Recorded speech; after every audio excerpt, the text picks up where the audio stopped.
लेकिन जिन्होंने सदियों तक इस देश को मार्गदर्शन दिया, ऐसे महाराज मनु ने बड़ा अच्छा श्लोक कहा। यह उनका श्लोक है। न जातु कामः कामा नाम उपभोगे न शाम्यति। उपभोग के द्वारा कामनाओं को कभी कोई व्यक्ति शमित नहीं कर सकता। उपभोग करने के साथ साथ चिंतन ये रहे और अनुभव ये रहे कि इतना सेवन करने के बाद भी तृप्ति तो हुई नहीं, इसलिए यह संसार का सेवन तृप्ति प्रदान कर देगा, यह मिथ्या भ्रम है। यदि इस प्रकार से उन वस्तुओं का सेवन करेगा तो धीरे धीरे बिना किसी महात्मा के उपदेश के ही विराग मन में उत्पन्न होगा। वस्तु का सेवन करते हुए आंतरिक विवेचन यदि बना रहा, इसमें कितना सुख है, कितनी शांति है, कितनी परितृप्ति है, कितने समय तक ये सुख दे सकता है, ये सारा विवेचन यदि साथ चले तो उसके बाद धीरे धीरे अपने आप ही मन किसी उससे श्रेष्ठ तत्व को ढूंढने का प्रयत्न करता है।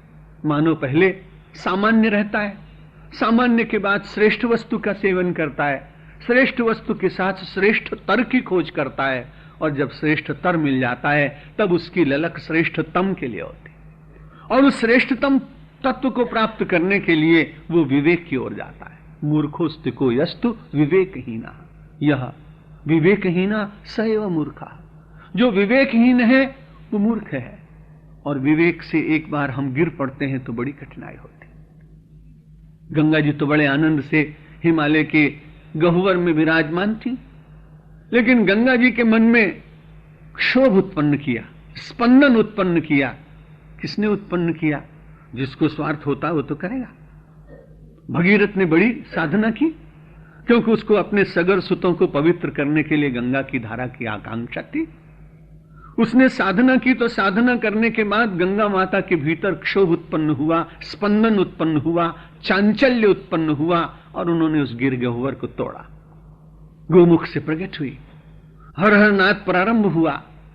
लेकिन जब चली तो उसके बाद बड़े आनंद में थी। एक बार गिरी, और जब गंगा गिरी तो आपने देखा है निरंतर निम्न धरातल की ओर, निम्न धरातल की ओर चली। संस्कृत के कवि ने गंगा को देखा और देखने के बाद कहता ये तो ऐसा हो गया, विवेक भ्रष्टानाम भवति विनिपातो शतमुखा। एक बार व्यक्ति यदि विवेक से निम्न स्तर पर चला जाए तो उसको अनेक मार्गों से बार बार नीचे जाने का अवसर मिलता है। ये तो गंगा माता की करुणा थी कि वो अपने कष्ट को विस्मृत करके और संसार का कल्याण करने के लिए वे वहीं प्रवाहित हुई।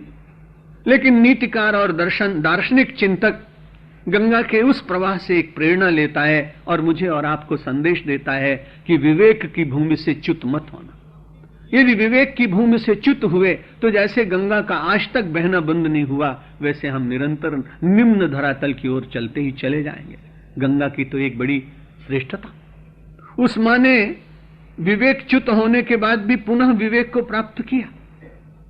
मुझे बड़ा अच्छा लगता है जब मैं गंगा जी के दर्शन करता हूं और उनके जीवन के वो उद्देश्य की प्राप्ति के लिए जो ललक उनके भीतर है, जो अविश्रांत गति से जो गतिशीलता दिखाई पड़ती है उस प्रवाह में, वो बड़ी प्रेरणा देता है।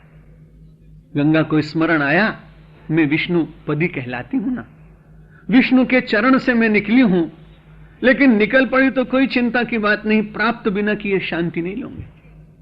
और जब गंगा जी वहां से निकलती है तो जब तक विष्णु पद का स्पर्श नहीं करती तब तक वो शांत नहीं बैठी। पौराणिक आख्याओं के अनुसार भगवान शेषशायी समुद्र में विराजमान, शेषनाग के ऊपर उनका आसन है, उस पर वो लेटे हुए विश्राम कर रहे हैं। भगवती लक्ष्मी उनके चरण की सेवा कर रही है। गंगा निकल तो पड़ी गोमुख से, लेकिन तुरंत स्मरण आया कि भूल तो हो गई। करुणा जागी और भगीरथ के प्रयत्न से मैं भागीरथी बनी, ये सब अच्छा हुआ, लेकिन मेरा मूल जहां मैं आनंद के साथ थी वो मुझसे छूट गया है, और जब तक मैं उसे प्राप्त न कर लूं तब तक मैं विश्राम नहीं करूंगी। और गंगा के उस प्रवाह ने एक दिन जाकर और सागर में पहुंचकर अपने विष्णु पद का स्पर्श प्राप्त कर ही लिया। जहां से चली थी वहीं पहुंच गई। मेरी और आपकी बड़ी कठिनाई, एक बार जीव भाव में आए तो ब्रह्म भाव का स्पर्श नहीं होता।